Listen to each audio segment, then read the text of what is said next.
Hariku harus dipenuhi dengan kehadiranmu, sayang.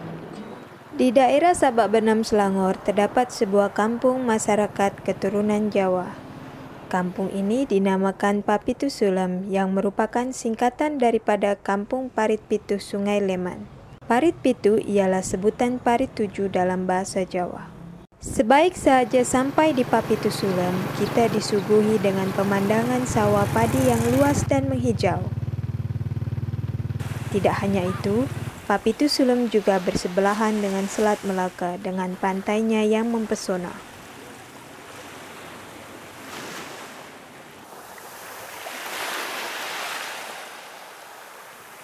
Sebanyak 90% penduduk Papitu Sulem merupakan keturunan pendatang dari Jawa yang berhijrah bermula tahun 1935.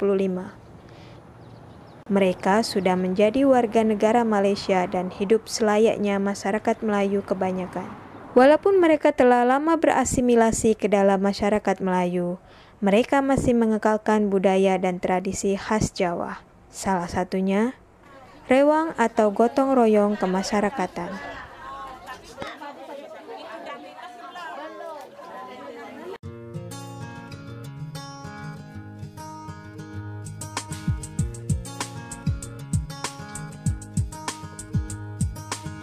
Turn it inside out so I can see the part of you that's drifting over me. And when I wake you're never there, and when I sleep you're everywhere.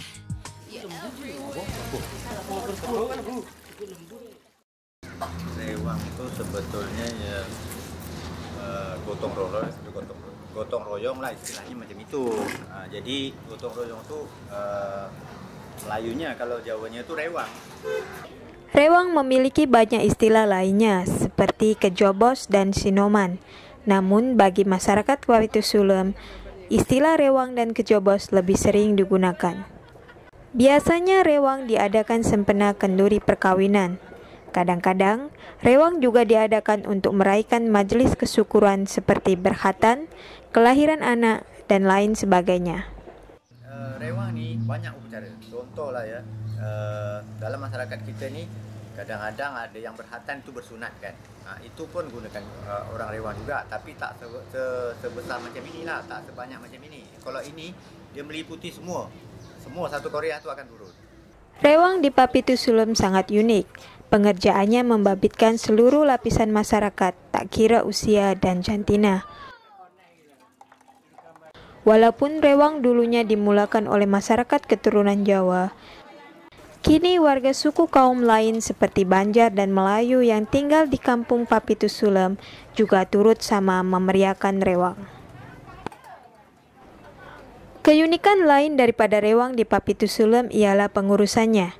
Rewang bukan aktiviti berkumpul semata-mata, tetapi merupakan tradisi yang terstruktur.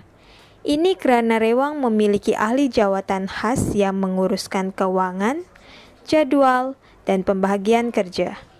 Ahli jawatan kuasa ini dipimpin oleh seorang ketua. Dulu Pak Cik pun pernah jadi ketua 7 tahun. Sebelum ini memang Pak Cik ketuanya. Pak Cik sekarang timbalan ketua. Dulu ketuanya. Jadi apabila mesyuarat tengok apa yang diusulkan. Aktiviti rewang dimulakan sejak jauh hari. Tuan rumah majlis yang ingin mengadakan rewang perlu berbincang dengan ketua rewang dan ahli jawatan kuasa lainnya. Biasanya, mereka membincangkan keperluan-keperluan rewang seperti kemah, pinggan mangkuk, dan perbelanjaan serta bahan-bahan yang digunakan untuk memasak. Kemah, pinggan mangkuk, dan perlengkapan memasak seperti periuk, dapur, tong air, dan sebagainya merupakan pinjaman daripada ahli jawatan kuasa rewang. Pihak tuan rumah akan sebelum itu dia akan jumpa tukang masaknya dulu sebenarnya. Jumpa tukang masaknya dulu, dia akan tanya. Ya, kalau yang tak faham, kalau Pak Cik dah biasa, Pak Cik faham, cari sendiri terus. Jadi kalau yang tak faham, dia akan jumpa ke tukang masaknya dulu. Jumpa tukang masak, bincang dengan tukang masak. masak saya ini menunya. Kan? Contohnya apa? Sambal goreng. Kan? Daging masak merah, ayamnya digoreng contohnya kan. Perbelanjaan yang perlu dikeluarkan oleh tuan rumah meliputi wang tabung rewang dan wang belanja keperluan memasak. Dia beli bahan-bahan tu tadi, pihak masyarakat ataupun ketua tak tahu apa-apa. Dia tak tahu apa. Dia cuma bagi tulisan untuk apa yang kita akan beli. Tuan rumah akan beli. Maknanya tuan rumah yang akan mengurus sendiri. Sebelum kenduri tu tadi, sebelum rewang tu tadi, lebih kurang dalam sehari dua macam tu akan pergi sendiri kat pasar beli sendiri. Jadi sekarang gotong royong. Sekarang duit tabungnya 200.5. Macam tu. Tapi duit tu nanti akan digunakan untuk contohnya macam rosakan pinggan mangkuk ataupun kursi meja macam tu. Jadi kemahnya kalau rosak, kalau kojak, duit tabung itu yang 200.5 itu untuk itulah, untuk mengganti. Seminggu sebelum rewang bermula, seseorang akan ditugaskan pergi dari rumah ke rumah untuk memberitahu warga kampung tentang jadual dan tempat rewang. Kemudian sehari sebelum majelis kenduri, warga berdatangan ke rumah tuan majelis untuk membantu memasang kemah dan memasak hidangan majelis. Keluarga dekat tuan rumah pula datang sehari sebelumnya bagi membantu menyiapkan makanan ringan untuk disediakan kepada peserta rewang.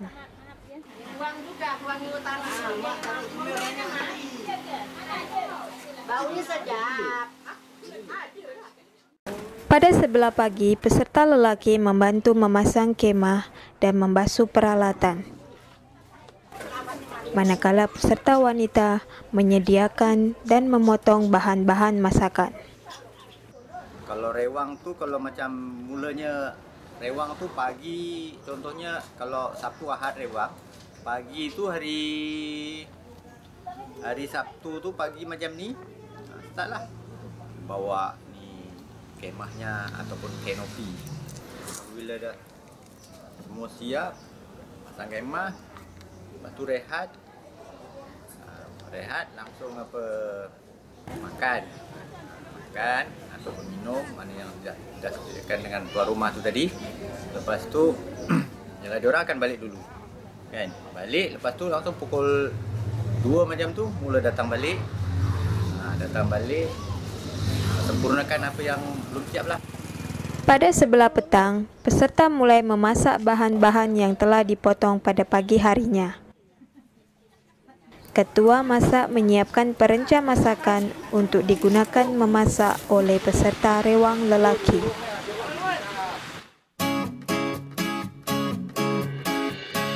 On the other side of the street I knew stood a girl that looked like you. I guess that's deja vu, but I thought this can't be true, cause you moved to West LA or New York or Santa Fe or wherever to get away from me. Oh, but that one night was more than just right. I didn't leave you, cause I was all through. Oh, I was overwhelmed and frankly scared as hell, because I really fell for you. Oh, I swear to you, I'll be there for you. This is not a drive-by. Just a shy guy looking for a two-fly. Everything will hold. Walaupun kini masyarakat modern lebih memilih menggunakan perkhidmatan catering, masyarakat Papitu Sulem menganggap rewang perlu dikekalkan untuk mempertahankan nilai-nilai kebersamaan.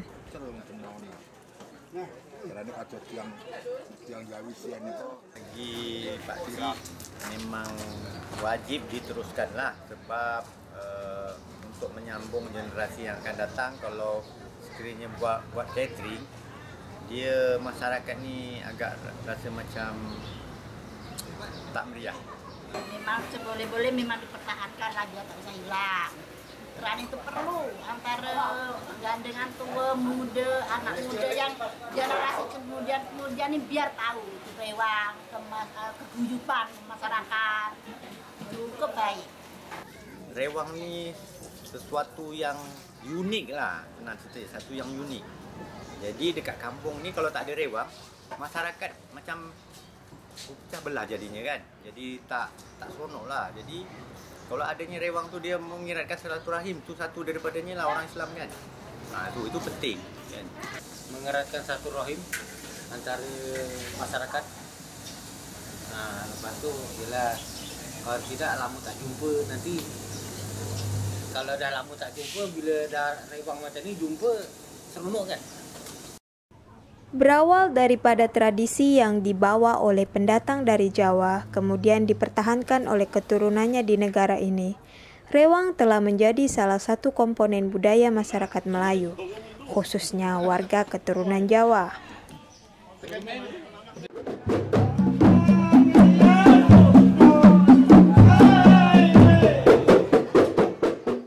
Masyarakat Melayu keturunan suku kaum dari Indonesia sememangnya masih mengekalkan tradisi dan budaya asli mereka.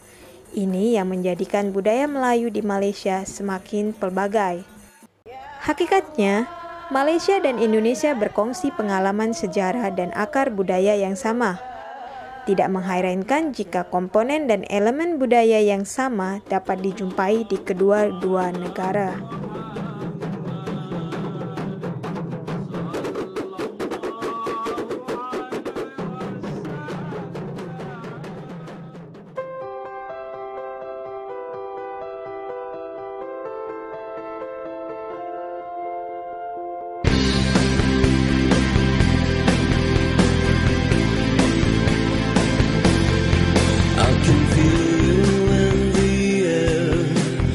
A silent breeze embrace me.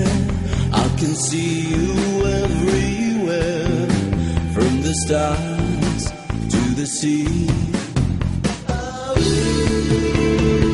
What you do to me,